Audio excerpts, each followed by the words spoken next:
Hello, everyone. Welcome to our new series, the Sona Masterclass. I'm Christina. Very happy to see some of you again. Some of you might be new here, so I'm just going to do a very quick introduction. For those who are here for the first time, we are Sona, the third generation workforce management software built specifically for social care. Our mission is to build technology that makes a genuine difference to the lives of care managers and staff everywhere. We work with companies like Evolve, Affinity, United Response, Community Integrated Care, Cartography Simru, Greensleeves, and many more. Thank you for joining. Some of you might recognize our speaker today, Ben, our CTO and co-founder. Hi there, Ben. I will do very, very quick housekeeping and then I'll let him take over. So, as always, the chat function is available to everyone, and I do hope you make use of it because we always have a great discussion about the topics, about extra questions. Please, any thoughts, add them there.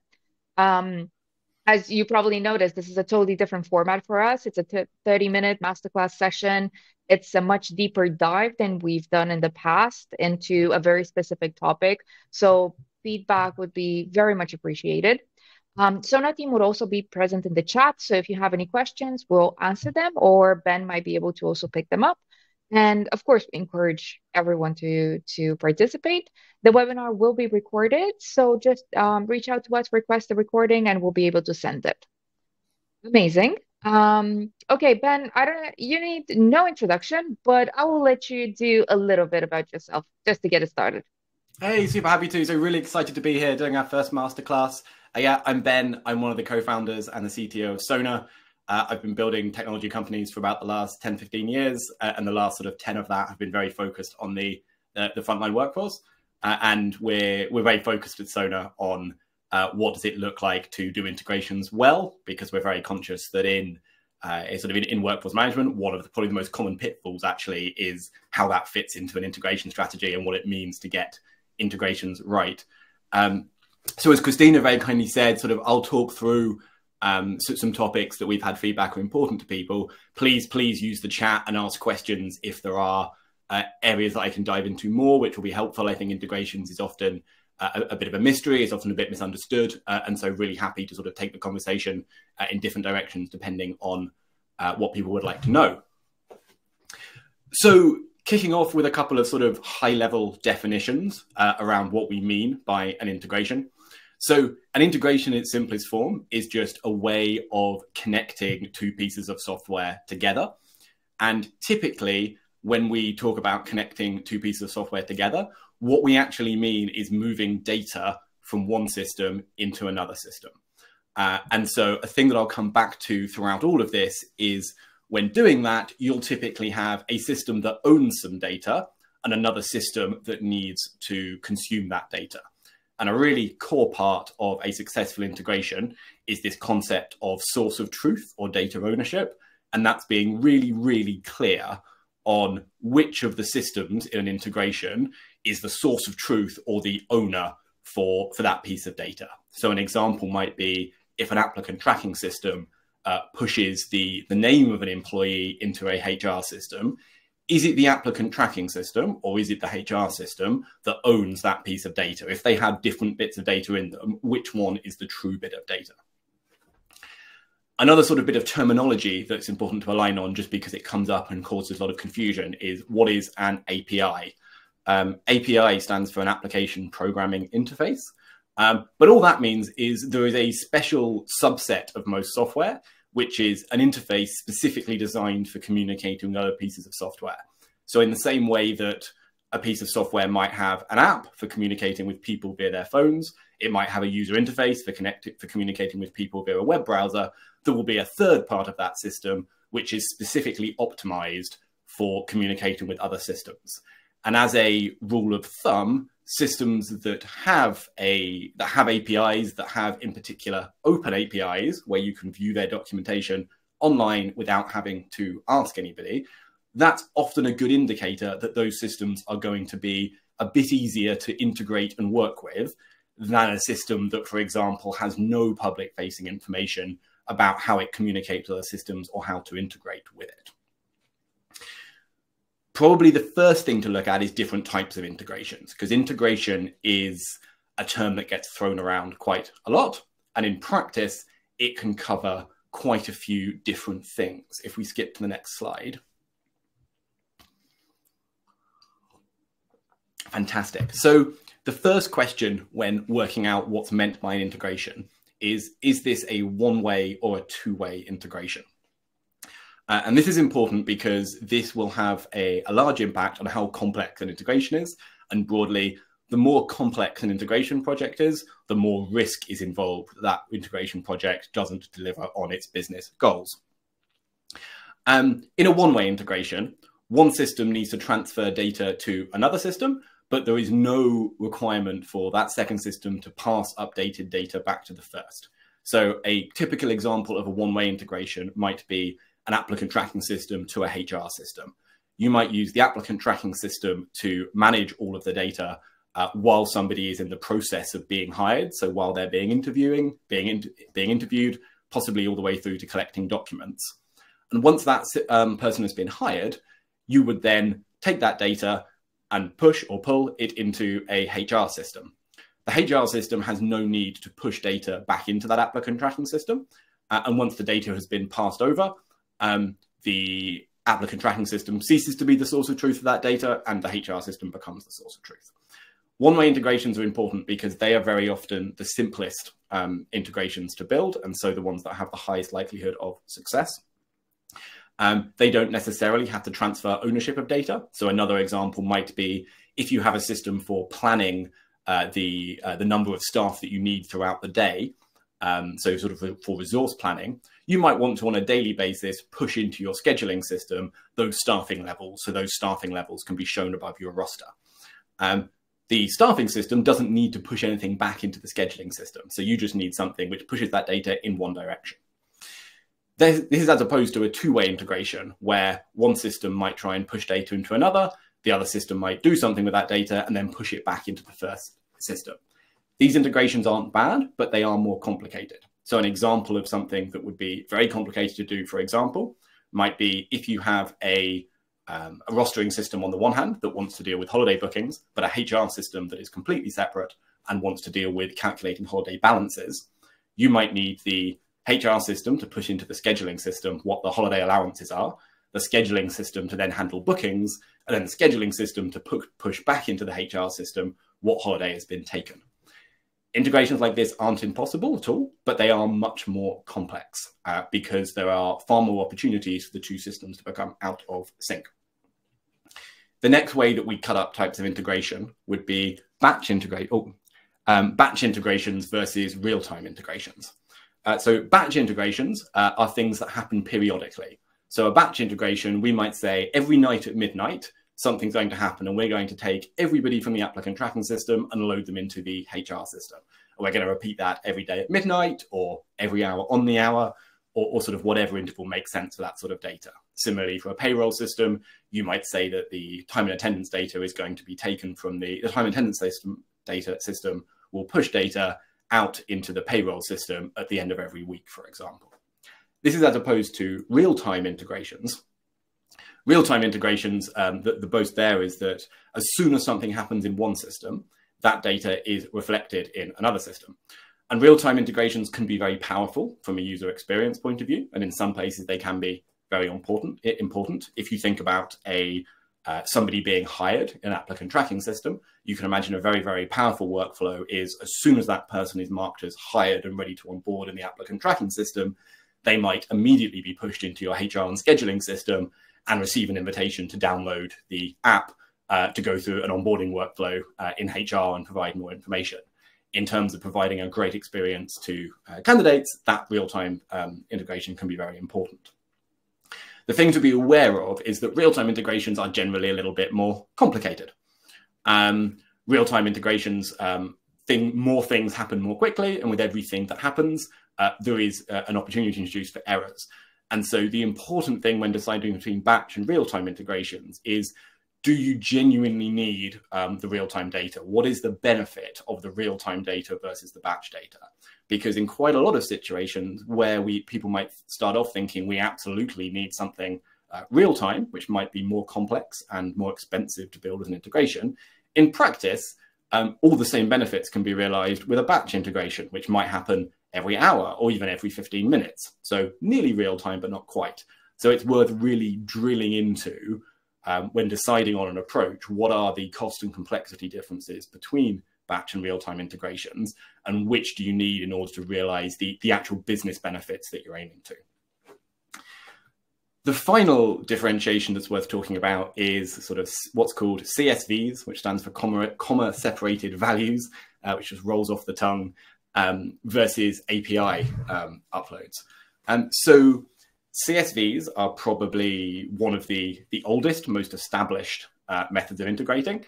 And there seems to be a lot of mystery surrounding them, but they're really simple. They're essentially a file that you could open on your computer and look at. When you open it, it would look exactly like a spreadsheet, like an Excel document, with lots of different columns and lots of rows of data. And those can be automatically transferred between different systems. So one system can generate a flat file or a CSV file with, for example, all of the users to be transferred from the ATS. And another system can then automatically pick up that new file and load that data in. APIs, on the other hand, like we spoke at the start, are probably the newer approach to integrations. And so in an API, you use these specialized computer interfaces to talk to each other. And you link sort of one system's API to another system's API and use that for transferring the data. There's a bit of a perception at the moment that APIs, because they're newer, are always better than CSVs. And in practice, it's a little bit more subtle. There are certainly things that are only really possible with APIs. So real-time integrations are generally require API integrations, and most two-way integrations, not all, but more two-way integrations will tend to need an API. The flip side is that CSVs are incredibly easy to work with. So if you want to understand what data is going between the two systems, you can often just get hold of that file and open it and look at it to understand, does this look right or not, in a way that you can't with an API. CSVs are also the most supported method of moving data between systems. There are almost no systems out there that are not able to accept data as a CSV and take data out as a CSV. So the important flag here is that while for some situations, the additional cost and complexity of an API integration may well be worth it, we definitely shouldn't dismiss CSVs as no longer being a good source of transferring data. In particular, if your analysis of batch versus real-time shows that what you really need is an hourly data load or a daily data load, very often CSVs will be a lower complexity, substantially less expensive approach, and much safer approach to achieve the same goal. The reason for highlighting all of these, the other reason for highlighting all of these sort of different options is generally almost all vendors will explain that their system is capable of integrating. And integrating is very, very wide. So that could mean that that system is capable of doing CSV exports. And so technically it can do one-way exports of some data into another system. Or it could mean that it has a real-time API that allows all actions that can be done in the system to be done within the API. So when anybody says, oh, our system can integrate, our system can integrate with other systems, particularly as part of a sales process, it's worth really, really drilling into which of these things does it mean that they can do? Because all of these things count as integration, all of these things are true, but depending on what your business objectives are, depending on what it is that you need to accomplish with an integration, they may mean very different things, and it may matter a lot if that is via CSV or that is for API, for example.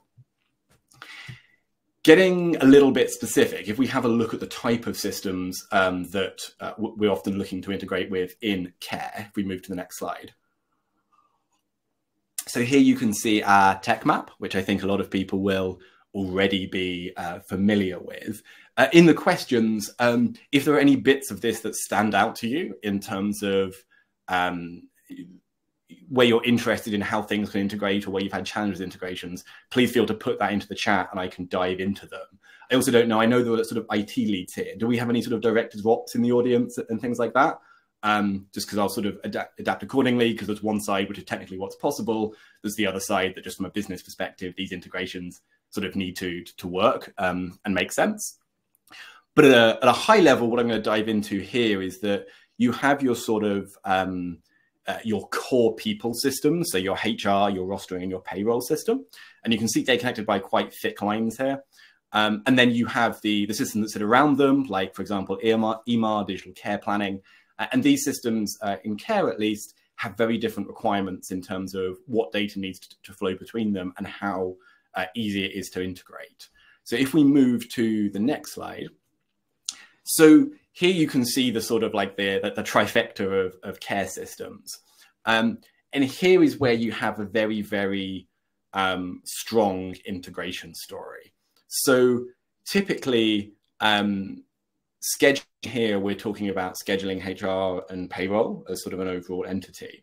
And you can see that scheduling and care planning probably need to exchange data in two ways. So you probably need a two-way integration. In particular, digital care planning may well need to push into scheduling what the, for example, staffing requirements are or minimum safe staffing levels are. And it's possible that scheduling will need to push some data back into digital care planning around what actually happened, if that's where that reporting is taking place. Importantly, when it comes to that two-way integration, although we've said two-way integrations are more complex, in practice, this double-ended arrow is actually two one-way integrations. Digital care planning needs to push one type of data into scheduling. Scheduling needs to push another type of data into digital care planning. But what doesn't need to happen is digital care planning push something into scheduling, and then scheduling change that same piece of data and push it back. The scheduling system is never making changes to care plans. The scheduling system just needs to know what the care plans are.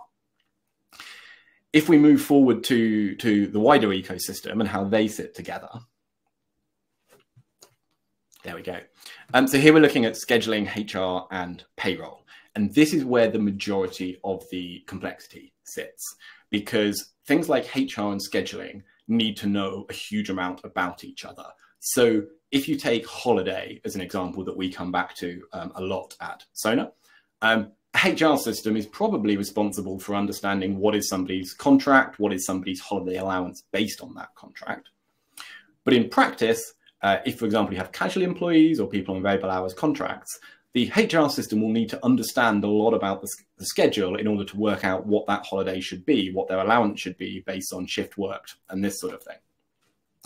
In return, probably the booking of holiday needs to be quite deeply integrated with scheduling, because if you're a manager building a roster, you need to understand if somebody has, for example, a approved or unapproved holiday request, you really want to see that on the schedule so that you can make an informed decision about whether that person can work or not.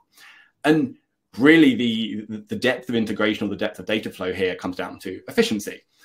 If that integration is perfect between those two systems, then when managers are building their rosters, for example, they can look at, they can see very, very quickly, these people are available to work, these people aren't. They can make informed decisions about what the shape of their roster should look like.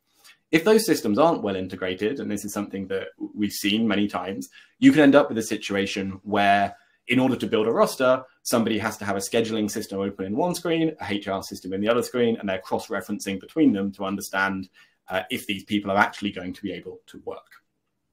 And this is why HR and scheduling is one of the areas that we are the most cautious about doing within Sona, and the one where we encourage people to ask the most questions when procuring solutions.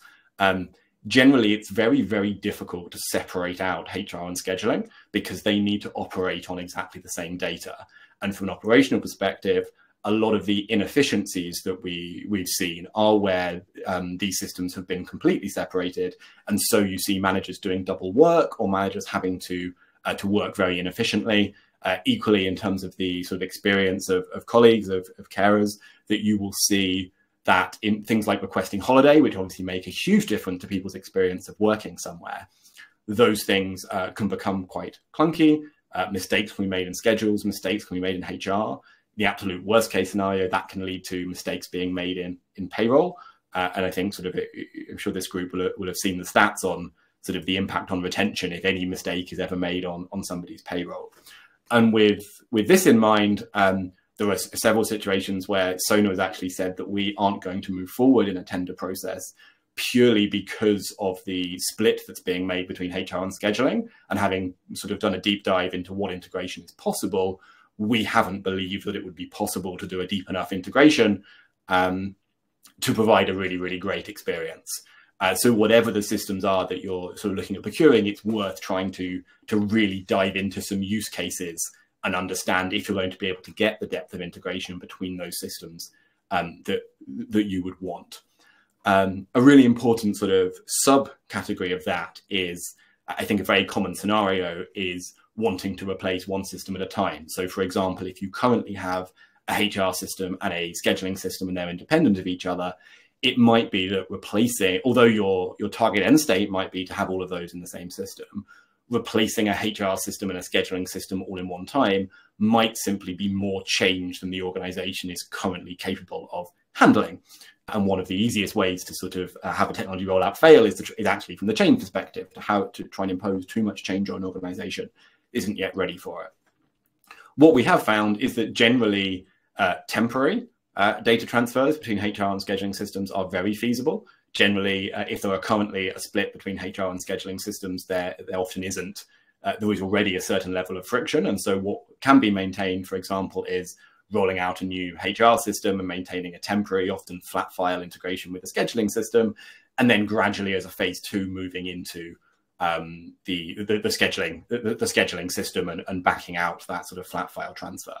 So the fact those systems are separate at the moment and potentially on different replacement life cycles doesn't need to block a process, but long-term, sort of our experience has been that it's worth diving very, very deeply into whether integrating those two systems is sort of viable in the very long term. We've touched a bit on it, but if we go a little bit further into sort of some more examples of what integrations are possible and what integrations are perhaps a little bit harder. So generally, as we mentioned at the start, like the simplest integrations are the ones where there is a very clear single source of truth. So an example here is where I gave at the start, is where a forecasting system or a care management system fully owns a care plans and the level of care required. Another system just needs to read from them. An example that would be more complicated is if you wanted to have a care plan and use that to drive staffing levels, but if you then want to make changes to the staffing levels and have that update the care plan, there you need to be very, very careful, because it becomes non-obvious what happens if the care plan is updated both in the rostering system and the care management system. So having a very clear plan at the start for which system owns which piece of data is incredibly important. The next point is single direction versus multi-direction. Again, single direction, even if it's two single directional integrations sitting next to each other, is much easier than if you need both systems to update the same pieces of data.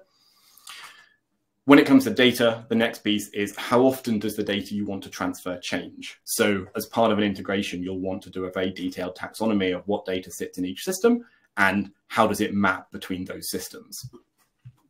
One of the biggest challenges is that's going to change very, very regularly. So an example that can often happen is lots of applicant tracking systems are designed to be very flexible. You can add an almost unlimited number of fields to some modern applicant tracking fields, and you can sort of change these on the fly.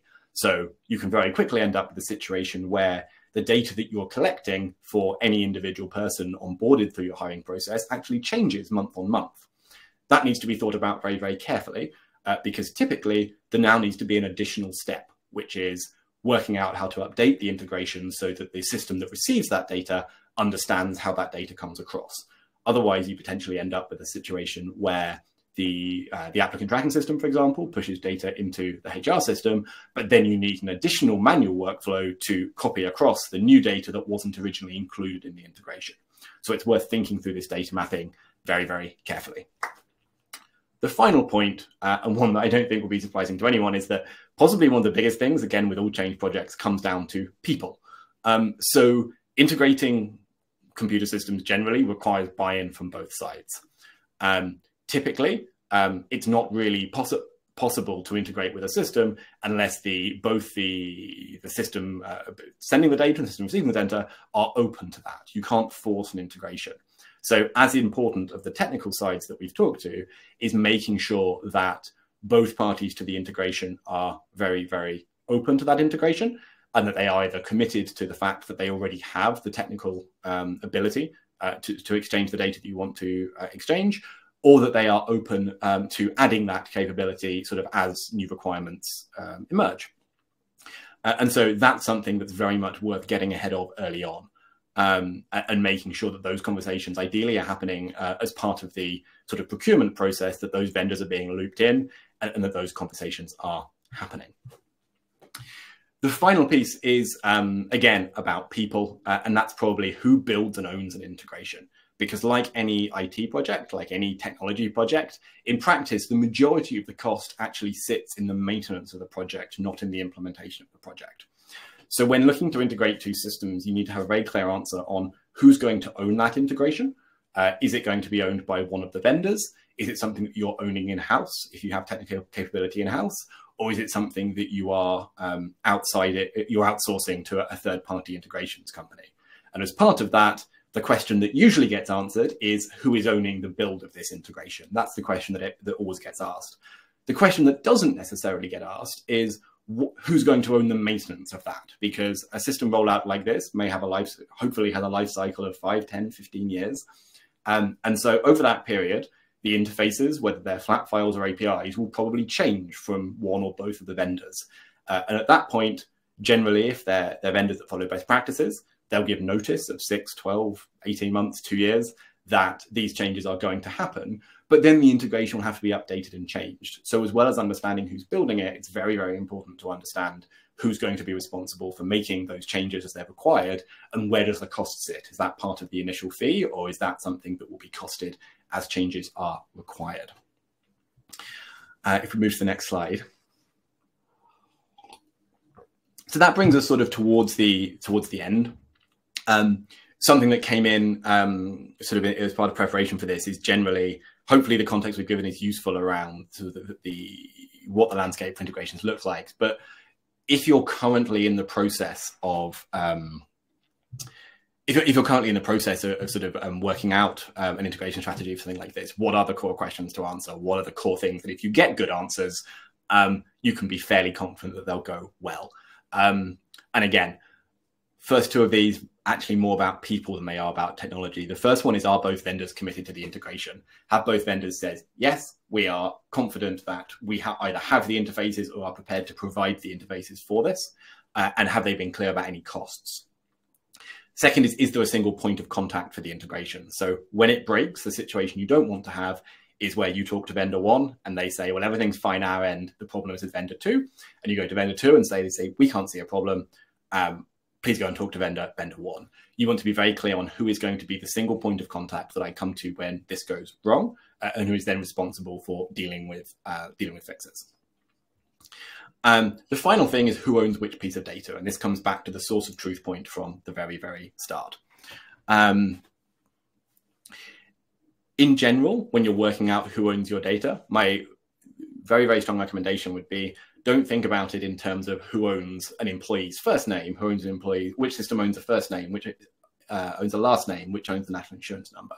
Instead, think in terms of big pieces. Think in terms of who owns all core data about a person, who owns all absence data about a person, and work out which systems are going to own each of those things. And as you discuss integration strategies with vendors, show this map to them and discuss, does this line up? Are you expecting to own this data? Are you expecting someone else to own this data? And that map can often be a really useful tool for encouraging vendors who may not have worked together to really think through how their sort of data models are going to interact. Absolutely great point from Peter in the chat, which is very often, if you go and talk to a vendor, particularly early in the process, and say, we want this integration, how much will this integration cost? How long will it take? It's very, very hard to get a clear answer. And a really big part of that, at least from my perspective, comes back to the earlier slide on all the different things that integration can mean. Because if what's needed for an integration is once a night, we need to send a flat file somewhere, another system will consume it, that's incredibly different to if what's needed is to do a real-time API integration that will take data from one system, allow the other system to perform a workflow, and then update it. So as much as possible, sort of going through the areas that we've sort of outlined here and trying to get to a much more detailed specification than just an integration. So this system will do this system will do that. This is how the data will flow between them. as you get to that, it becomes much easier to really push vendors and say, okay, but can you show us the interface that's going to be used to that? Why will that take that long? What is this time made up of? Any sort of further questions around integrations? I'm conscious we're sort of coming towards the end of time.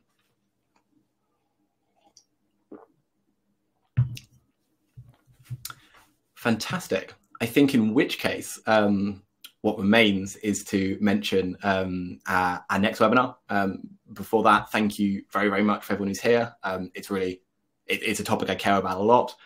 Generally, it's something we're always happy to talk about. Honestly, even if you're not necessarily currently a Sona customer or currently working with Sona, we're happy to have conversations about what it's like to integrate in the ecosystem, what we're seeing working, not what we're seeing not work. I think a thing that's particularly true in this space is effectively everybody succeeds and fails together. There's a lot of different systems that have to be integrated together to make up the IT infrastructure for a typical care business. And if any one system fails, everybody looks bad. So even when we're not directly involved, we're very happy to have conversations about this. I'm very happy to have conversations about this. So thank you so much for joining the first of our masterclasses. We'll mention our next one coming up on the 28th of February. Absolutely brilliant panel on the big reshuffle, so how to attract the next generation of carers. We have my own head of product, Richard Upshall. We have Kevin Morris of Skills for Care, and Simon Bottery of the King's Fund. So it promises to be a fascinating discussion, and please do register after this. Thank you, Ben. Thank you, everyone, for joining us. We managed to do it in 30 minutes. Do send us any feedback you have or any questions about the session, and hopefully we'll see you on the 20th of February. I will be sharing the links so everyone can register if you're curious to join us. And yes, thank you so much. Have a lovely rest of your day. Goodbye. Thank you all.